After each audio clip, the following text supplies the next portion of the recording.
મિત્રો, આ 21 શુભ સંકેતો દર્શાવે છે કે તમે કરોડપતિ બનવાના છો. શાસ્ત્ર અનુસાર એવું કહેવાય છે કે જ્યારે કોઈ વ્યક્તિ ધનવાન બનવાનો હોય છે, ત્યારે કુદરત અમુક ખાસ સંકેતો આપે છે. ધનના આગમન પહેલા આપે છે. આ 21 શુભ સંકેતો. ક્યારે પણ આ સંકેતોને અવગણશો નહીં. આ શુભ સંકેતો કે તમારા જીવનમાં કોઈ મોટો સુખદ પરિવર્તન આવવાનો છે.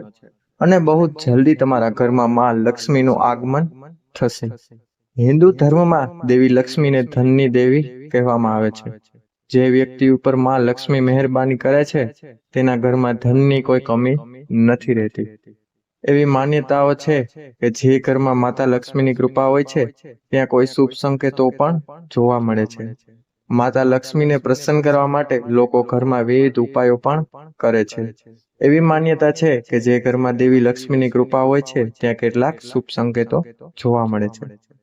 મિત્રો, તે કયા શુભ સંકેતો છે તે જાણતા પહેલા જો તમે પણ ઈચ્છો કે માતા રાનીની કૃપા તમારા પર જળવાઈ રહે, તો આ વિડીયોને લાઈક કરો અને કોમેન્ટ બોક્સમાં જય માતા લક્ષ્મી લખો. નંબર 1, હથેળીમાં ખંજવાળ આવે. શાસ્ત્ર અનુસાર જો કોઈના જમણા હાથમાં અને પુરુષના જમણા હાથમાં અને સ્ત્રીના ડાબા હાથમાં અચાનક ખંજવાળ આવે, તો એક શુભ સંકેત બહારનું આવે છે. સમજી લેવું કે બહુ જલ્દી તમારા ઘરમાં ધન પૈસાનું આગમન થવાનું છે અને તમારી આર્થિક સ્થિતિ મજબૂત થવા જઈ રહી છે.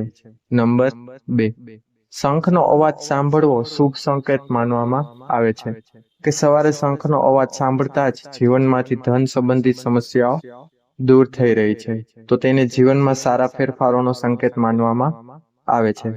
આ સંકેતો દર્શાવે છે કે માત્ર તમારો ખરાબ સમય જ સારા સમયમાં બદલાઈ જવાનો નથી, પણ તમને જીવનમાં કોઈ મોટી ઉપલબ્ધિ પણ મળી શકે છે. નંબર 3, જો તમારા ઘરમાં અચાનક કાળી કીડીઓ ફરતી જુઓ અને તે ખાવાની વસ્તુઓ પર હુમલો કરવા લાગે, તો સમજી લો કે તમારા ઘરમાં માં લક્ષ્મીનો પ્રવેશ થયો છે. ધન આવવાનો આ પણ સંકેત છે. નંબર 4, જો સવારે ગાય તમારા દ્વાર પર આવીને બૂમો પાડીએ, તો તેને ભગવાનનો વરદાન ગણવું જોઈએ અને તે ગાયને રોટલી અથવા બીજું કંઈક આપવું જોઈએ. તેનો અર્થ એ છે કે દેવી લક્ષ્મી પોતે તમારા દ્વાર પર આવીને દસ્તક આપી છે. નંબર 5, જો તમારા ઘરમાં તુલસીનો છોડ ખૂબ જ ગાઢ અને લીલો થઈ જાય, તો માનવું જોઈએ કે હવે તમારું ઘર સુખ સમૃદ્ધિથી ભરાઈ જશે. નંબર 6, સાવરણી અને દેવી લક્ષ્મી વચ્ચે ઊંડો સંબંધ છે. જો તમે સવારે કોઈની જમીન સાફ કરતા જુઓ, તો સમજી લો કે તમે જલ્દીથી ઘરેથી ઓફિસ જતા રહો છો. જો તમે દરરોજ 5 દિવસ સુધી કોઈને ઝાડુ મારતા જુઓ, તો સમજી લો કે હવે તમારી બધી પરેશાનીઓ દૂર થવા જઈ રહી છે. નંબર 7, જો તમને સવારમાં ઘરની બહાર પૈસા પડેલા મળ્યા હોય, આ પણ ધન આવવાની નિશાની છે. અને એ જ રીતે જો કપડાં પહેરતી વખતે અથવા ઉતારતી વખતે તમારા ખિસ્સામાંથી પૈસા પડી જાય, તો તે ધન પ્રાપ્તિનો સંકેત છે. નંબર 8, જો તમારા ઘરના મુખ્ય દ્વારની બહાર આકડાનો છોડ આપમેળે જ ઉગે છે, તો તે તમારા માટે શુભ સંકેત છે, જેનો અર્થ છે કે તમારા ઘરમાં બહુ જલ્દી ધનનું આગમન થશે. નંબર 9, તમારા ઘરમાં બિલાડી બચ્ચા આપે, તો તેને પણ શુભ સંકેત માનવામાં આવે છે. તમારા ઘરની કોઈ કિંમતી વસ્તુ છત પર પડી જાય, તો તે પણ શુભ સંકેત છે. શાસ્ત્રો અનુસાર કોઈ પક્ષી તમારા ઘરની છત પર કિંમતી વસ્તુ પાડે, તો તેને એક શુભ સંકેત માનવામાં આવે છે. નંબર 10, ઘરમાં અચાનક 3 ગરોળીઓ એક સાથે દેખાવા મળે, તો સમજી લેવું આ એક શુભ સંકેત માનવામાં આવે છે. આમાં લક્ષ્મીના આગમનનો સંકેત છે. જો ગરોળી એકબીજાનો પીછો કરતા જોવા મળે, તો આ ઘરની ઉન્નતિનો સંકેત છે. દિવાળી દરમિયાન તુલસીના છોડમાં છુપાયેલી ગરોળી જોઈ ખૂબ જ શુભ માનવામાં આવે છે. નંબર 11, સવારે શેરડી જોવી ખૂબ જ શુભ માનવામાં આવે છે. જો તમે સવારે તમારી આસપાસ શેરડી જુઓ છો, તો તે સ્પષ્ટ છે કે તમારા દિવસો બદલવાના છે. નંબર 12, માં લક્ષ્મીની સવારી ઘુવડ તમારા ઘરની બહાર લાંબા સમય સુધી તમને ગોવાળ દેખાય છે, તો માની લો કે તમારા ઘરમાં લક્ષ્મીનું આગમન થવા જઈ રહ્યું છે. માં લક્ષ્મી ચોક્કસપણે તમારા ઘરે આવશે.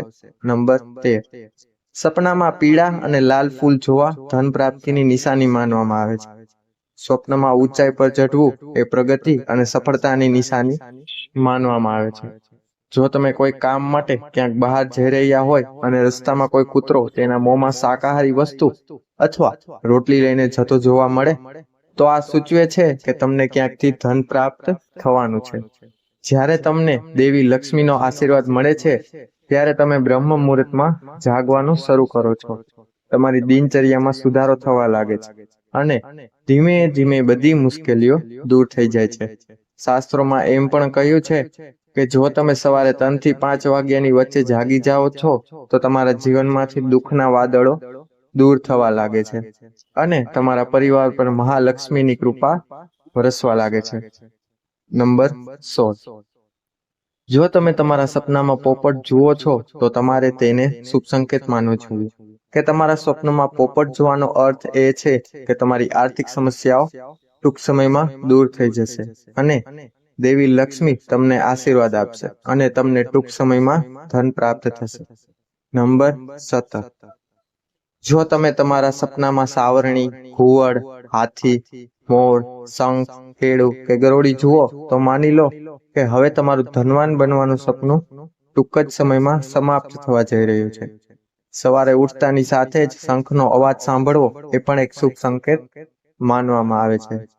જો તમે સવારે ઉઠ્યા પછી શંખનો અવાજ સાંભળો, તો સમજી લો કે તમારો શુભ સમય આવવાનો છે. ઘરમાં તમે કૂતરાને મોંમાં રોટલી અથવા કોઈ શાકાહારી વસ્તુઓ લઈને જોશો, તો તે પણ તમારા સારા દિવસ આવવાના શુભ સંકેત છે.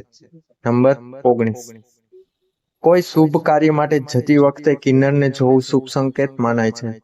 આવી સ્થિતિમાં જો તમે કોઈ નપુંસકને જુઓ, તો તેને થોડા પૈસા આપો, તો તેની સંભાળ રાખો, કારણ કે તે તમારી સંપત્તિમાં વધારો કરે છે. અને આવી સ્થિતિમાં જો તમને કિન્નર સામેથી પૈસા આપે છે, તો તેને સંભાળીને રાખો, તેનાથી તમારી સંપત્તિમાં વધારો થઈ શકે છે. નંબર 21, જો તમે સવારે ઉઠતાની સાથે જ પૂજાનું નારિયેળ જુઓ છો, તો તેનો અર્થ એ છે કે તમને માં લક્ષ્મીના આશીર્વાદ મળવાના છે. આ બધી માહિતી લોકહિતને ધ્યાનમાં રાખીને આપવામાં આવી છે. કોઈ પણ પ્રકારનો દાવો ન કરો મિત્રો. જો તમને આ વિડીયો પસંદ આવ્યો હોય તો કોમેન્ટ બોક્સમાં જરૂર બતાવો. અને જો આ વિડીયો પસંદ આવે તો વિડીયોને લાઈક કરજો, ચેનલને સબસ્ક્રાઇબ કરજો અને બાજુમાં આપેલ બેલ આઇકન બટનને જરૂર દબાવો, જેથી અમારા નવા વિડીયોનું નોટિફિકેશન સૌથી પહેલા તમને મળતું રહે. તો હવે આપણે મળીશું આવા જ નવા વિડીયો સાથે. ત્યાં સુધી બધાને જય શ્રી કૃષ્ણ, જય શ્રી રામ, રાધે રાધે, હર હર મહાદેવ. ધન્યવાદ, ખૂબ ખૂબ આભાર.